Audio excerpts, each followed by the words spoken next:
अष्टम कक्षा के प्यारे बच्चों,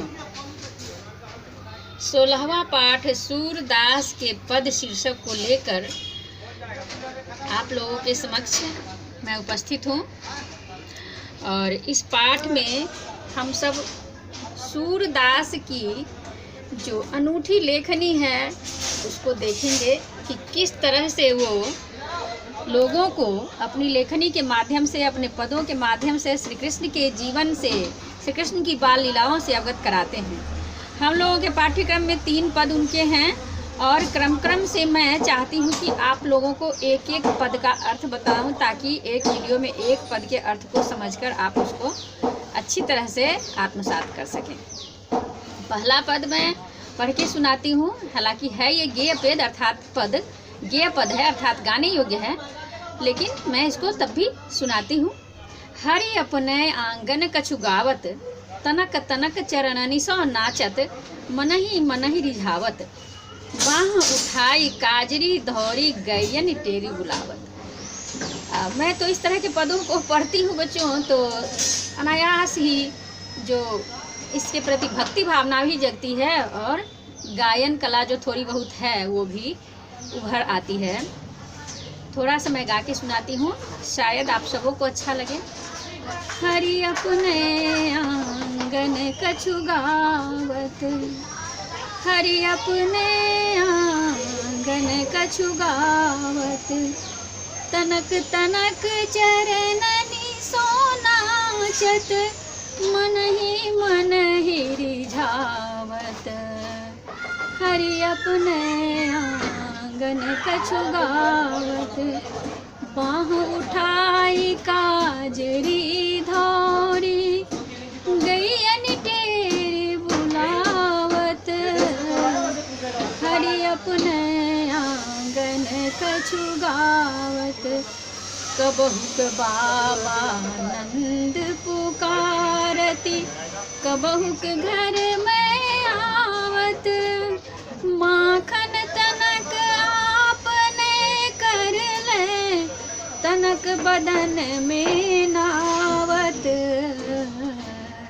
हरि अपने आंगन कछु गावत, कबहु चित प्रतिबिंब खंभ, लोनी लिए खवावत, दूर देखती जसुमती यह लीला, हर्षानंद बढ़ावत।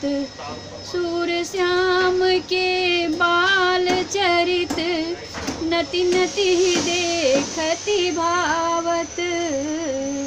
हरि अपने आंगन कछु गावत। ये पहला पद है और शब्दार्थ जो इसमें दिए हुए हैं उससे आपको आधी से अधिक बातें समझ में आएंगी, पर मैं पहले पद के अर्थ को समझाती हूँ कि हरि अर्थात श्री कृष्ण अपने आंगन में कुछ गा रहे हैं और उनकी बाल्यावस्था है और छोटे छोटे चरणों से, तनक तनक चरणनि सो नाचत, छोटे छोटे पैरों से वो नृत्य कर रहे हैं और मन से सबको रिझा रहे हैं, अर्थात सबको वो लुभा रहे हैं। छोटे कृष्ण बड़े ही मनोहारी दिख पड़ रहे हैं और काजरी धौरी जो है उनकी गैया है, उसको वो ऊंची आवाज में बुला रहे हैं अपने पास आने के लिए। और आप सबको पता है कि नंद और यशोदा उनके माँ बाबा हैं, तो कभी नंद बाबा को पुकारते हैं, कभी घर में आवत हैं। थोड़ा सा माखन अपने हाथ में लेकर के बदन में यानी शरीर में भी लगा लेते हैं और फिर क्या करते हैं, कभी जो उनकी छाया बन पड़ रही है उसको माखन खिलाते हैं, कहते हैं कि तू भी खा ले।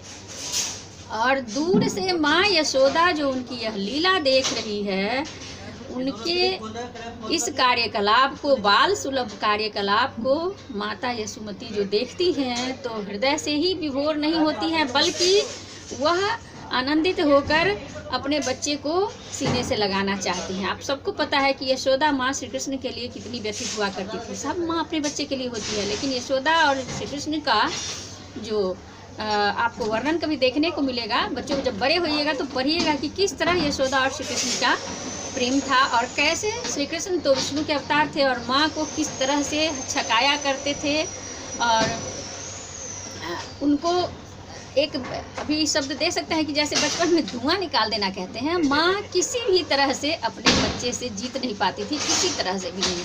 बहुत सारी उनकी लीलाएं हैं और श्री सूरदास अपने बाल वर्णन में उन लीलाओं का बड़ा ही मनोहारी वर्णन किए हुए हैं। इस तीनों पद में तो वही है। आज एक पद का ही ये वीडियो बनाती हूँ, अगले दिन दूसरा वीडियो बनेगा और फिर देखेंगे प्रश्नों के समाधान, शब्दार्थों के समाधान और श्री कृष्ण की लीलाओं का अद्भुत मनोहारी वर्णन हम इस वीडियो में देखेंगे, सुनेंगे और पढ़ेंगे बच्चों। और लंबा वीडियो ना हो जाए इसलिए एक पद को यहाँ, फिर दूसरे पद को अगले दिन और तीसरे पद को अगले दिन मैं करके इस पाठ को समाप्त करूँगी। जहाँ कोई कठिनाई हो उसको आप मेरे निजी नंबर पर प्रश्न भी कर सकते हैं या फिर डिस्क्रिप्शन में जो बातें गई रहेंगी उनको ध्यानपूर्वक देखिएगा तो आपकी शंकाओं के समाधान हो जाएंगे। अगली कक्षा में पुनः मिलते हैं। धन्यवाद।